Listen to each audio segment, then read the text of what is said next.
how do you prepare for customer interviews? There's a couple of important aspects here.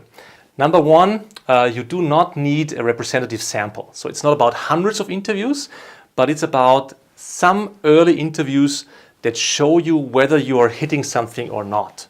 So maybe for that first day, it's just 5 to 10 interviews that really provide some important insights for you.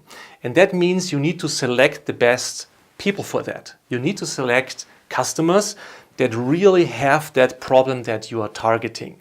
So it's not about, just going out to the street and just grabbing people and interviewing them, because very likely they might not have or they might not face that problem that you're looking for.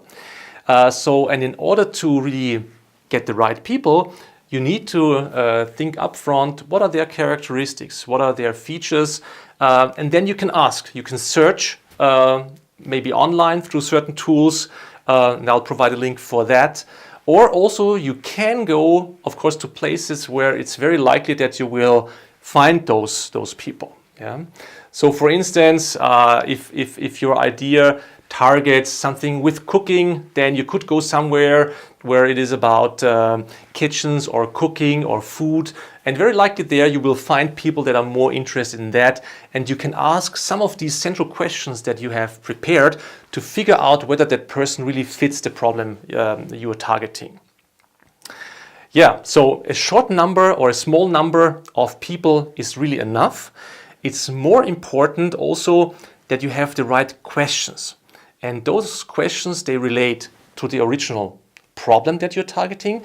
They relate to the prototype that you carved out. And so the match between those two is those questions really need to match your central hypothesis.